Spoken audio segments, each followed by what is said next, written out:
Sumainyo ang Panginoon. At sumayin. Ang talinhaga. Ito yung tanong ng mga alagad kay Jesus. Bakit gumagamit si Jesus ng talinhaga? O kung tawagin natin ay parabola. No? Anong ibig sabihin ng talinhaga? Nakakaalam ba sa inyo kung anong ibig sabihin ng talinhaga? No? Ibig sabihin ng talinhaga ay mga ordinaryong pangyayari. No? Katulad nung nakaraang linggo, babalikan natin yung ebanghelyo tungkol sa maghahasik. No? So, very ordinary. No? Bagamat ngayong panahon na ito, ay sabi nga natin, pero dito, may mga nagtatanim pa. Pero iba kung minsan ay wala na silang nakikita ang pagtatanim. Pero very ordinary. Yung paggamit kapag sinabi natin talinhaga, katulad ng pagtatanim ng trigo, nung panahon na Jesus, ay sapagkat 2,000 years ago, talagang agricultural. Wala pang laptop noon at saka cellphone. So very normal yung pagtatanim. O di kaya ay katulad din po ng bahagi, yung butil ng mustasa, pagkahantulad sa pagkahari ng Diyos. Nakakita na ba kayo ng butil ng mustasa? Ako nakakita lang ako nung panahon ng pandemya. Ay bahagi yun. Mas maliit pala yun sa munggo. Pagkakataon.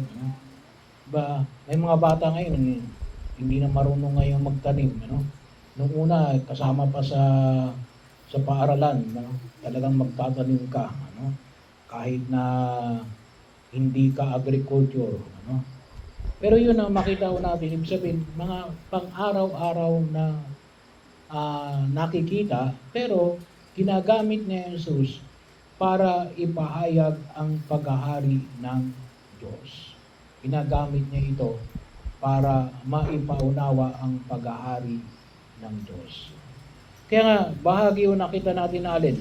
Itong mga talinhaga ay may dalawa tayong nakikita na pagkilos. Una ay nagpapahayag. Pangalawa, alin yung nagtatago. Kasi nung sabi ni Jesus, makinig man kayo ng makinig, hindi kayo makakaunawa. So, bakit? At tumingin man kayo ng tumingin, hindi kayo makakakita. Kaya anong sabi niya sa kanyang mga alagad? Mapalad kayo. Sapagkat ipinapaliwanag sa inyo itong paghahari ng Diyos. Kaya anuman yung pamamaraan, ito ay kung tawagin natin ay technique na Jesus sa pagpapakilala ng paghahari ng Diyos. Pero yun ay may dalawang aspeto.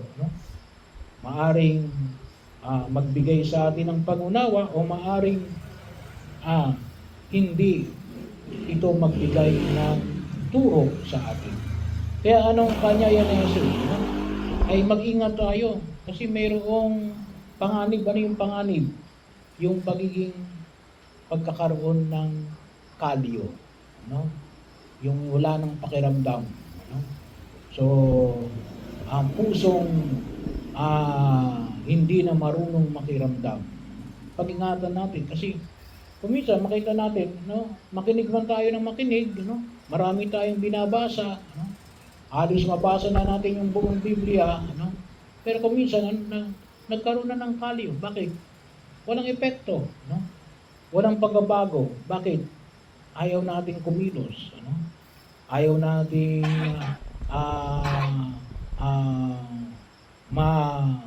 matanto, maunawaan, o ayaw na nating pakinggan ang mga salitang ito na bakit puno na tayo ng kalyo. Bahagi ho yun. Nagiging manhid ng ating mga puso. Kaya pag-ingatan natin na huwag tayong maging manhid. At pangatlo, nakita natin na alin? Yung pagpapala. Pagpapala ng alin? Ng pangunawa. Kaya anong sabi ni Jesus sa kanyang mga alagad? Mapapalad kayo. The beatitudes of perception. no? Mapagpala, no? Kaya kung minsan yung mga magulang, ano sabi nga, no? Mapapalad yung mga anak na nakikinig, no? Kasi bakit? Nilalayo nila yung kanilang sarili sa kapahamakan, no? Kaya mapapalad ang mga magulang, ano, na pinakikinggan ng kanilang mga magulang, no? So bahagi o yun na kung saan ay makita ho natin, no? At naalin, sila ay present, nandoon, ano? Nakikibahagi at nagtatanong, no? Naghahanap ng kasagutan, mga uhaw sa katotohanan. At sabi nga natin, handa na tumanggap sa mga lihim ng paghahari ng Diyos. So paano natin may isa sa katuparan ng Ebanghelyo natin ngayon sa araw na ito? No? Una ay kinakailangan nating i-check, no? Yung condition ng ating puso. No? Bahagi ho, no? So hindi lang sabi nga natin physical, no? Hindi lang yung physical na check-up, no? Kinakailangan natin ng spiritual check-up. Kaya napakahalaga din yung tinatawag nating pagninilay, no? I-check natin, no? Kung ang puso ba natin ay may kalyo na, no? Wala na bang pinapakinggan, no? Ito baga ay kaya pang tumanggap ng mga paanyaya at hamon ng daigdig na ginagalawan natin, no? Pinakailangan natin na makita, no? Kasi baka hindi natin namamalayan, no? Pagkakataon yun, parang kalyo, no? Sa kamay, no? Kapag hindi yun na-check na may kalyo na pala, kaya kahit wala ka ng pakiramdam, no? So ganoon din yung ating mga puso. Tayo inaanyahan ng Poong May Kapal na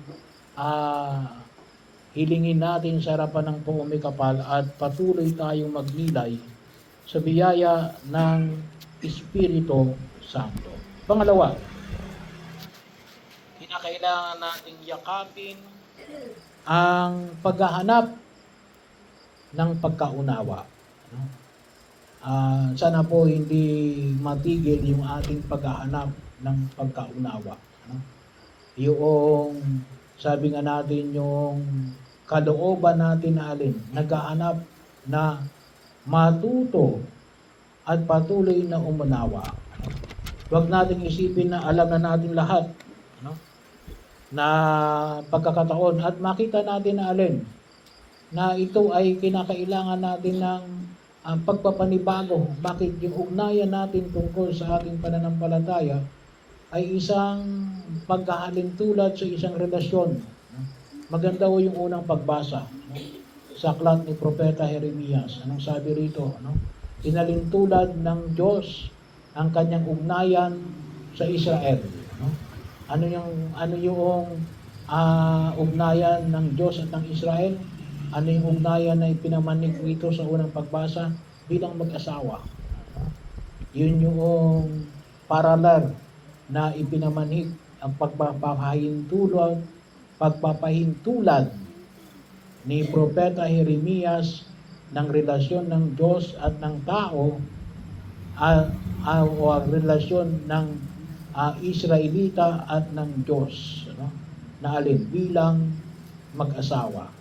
Palaging nag-uugnay yung dalawa. At nakita rito yung kung mapapansin pa nga natin dito yung asawa na ito yung asawa na hindi nakikinig, kasi ang pinapakinggan ay mga propeta ni Baal, Pero yun ang pinapamanig ng Poong May Kapal. It is always a relationship, Our faith, yung ating pananampalataya ay isang relasyon, Bahagi ko yun. Yung relihiyon natin ay isang relasyon, pakipag-ugnayan natin sa Poong May Kapal. At sana makita natin na sabi nga natin, check natin yung ating puso, yung may relasyon ba natin nandyan ba yung pagbabago at ang patuloy na pagpapanibago, Alam niyo kung minsan